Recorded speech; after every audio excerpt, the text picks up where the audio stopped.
ఆంధ్రకు సంబంధించినటువంటి అధికారులు పెద్ద సంఖ్య లోపల తెలంగాణ లోపల పనిచేస్తా ఉన్నారు. ఈ రోజు దురదృష్టవశాత్తు ట్రాన్స్కో లోపల 21 మంది చీఫ్ ఇంజనీర్లు ఉంటే కేవలం 5 మంది తెలంగాణ వాళ్ళు ఉన్నారు. 21 మంది చీఫ్ ఇంజనీర్లు ఉంటే కేవలం 5 మంది మాత్రమే తెలంగాణ వాళ్ళు ఉన్నారు, 16 మంది ఆంధ్రోలు. అదే రకంగా జెన్కో లోపల 17 మంది చీఫ్ ఇంజనీర్లు ఉంటే కేవలం 7 మంది తెలంగాణ వాళ్ళు ఉన్నారు, 10 మంది ఆంధ్రోలు ఉన్నారు.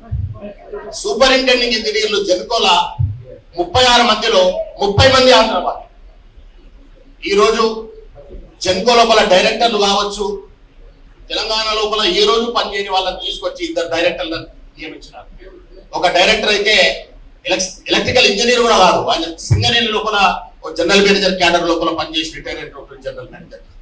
అంతేకాకుండా డిస్కమ్ లోపల ప్రధాన పాత్ర పోషించేది ఆపరేషన్స్, దానికి కూడా తెలంగాణ లోపల ఏ రోజు పనిచేయని ఒక ఆంధ్ర ఇంజనీర్ తీసుకుని వచ్చి ఈ రోజు డైరెక్టర్ గా నియామకం చేయడం జరిగింది. తెలంగాణ రాష్ట్ర వ్యాప్తంగా ఎలక్ట్రికల్ ఇన్స్టాలేషన్స్ కు పర్మిషన్స్ ఇచ్చే కీలకమైన post chief electrical inspector, CIG అంటాం, చీఫ్ ఎలక్ట్రికల్ ఇన్స్పెక్టర్. ఆ పోస్టును కూడా ఆంధ్రాలో పనిచేసి తెలంగాణకు ఏమాత్రం సంబంధం లేని వ్యక్తి, ఆంధ్రాలోనే పనిచేసినటువంటి వ్యక్తి, రీసెంట్ బైఫర్కేషన్ అయిన తర్వాత ధర్మాధికారి ఆదేశాల మేరకు తెలంగాణకు కేటాయించబడ్డ వ్యక్తిని సిఐజి చీఫ్ ఎలక్ట్రికల్ ఇన్స్పెక్టర్ గా నియామకం చేశారు. ఆయనకు మళ్ళీ ఇప్పుడు ఎక్స్టెన్షన్ కూడా ఇస్తున్నారు. ఇటువంటి దురదృష్టకరమైన అంటే ఆంధ్ర ఇంజనీర్లు రావడం వల్ల డెఫినెట్ గా మన పర్ఫార్మెన్స్ పడిపోతుంది.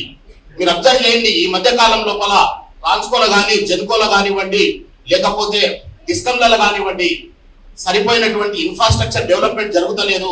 అదే రకంగా జెన్కో లోపల యాదాద్రి థర్మల్ పవర్ ప్లాంట్ మరియు బీటీపీఎస్ లోపల కూడా coal handling plant, ash handling plant privatisation ఇవ్వడానికి టెండర్లు పిలవడం కూడా జరిగింది. అందుకని చెప్పి అంటే తెలంగాణ తత్వాన్ని కూడా కోల్పోతుందని చెప్పి నేను చెప్పదలుచుకున్నాను.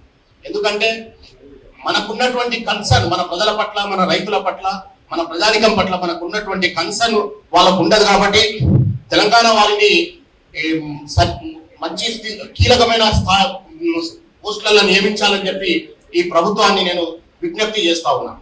అదేవిధంగా ఈ కరువు కాళేశ్వరం అనే విషయానికి వస్తే గవర్నమెంట్ కు ఒక యాక్షన్ ప్లాన్ అయితే ఉండాల్సిన అవసరం ఉన్నది.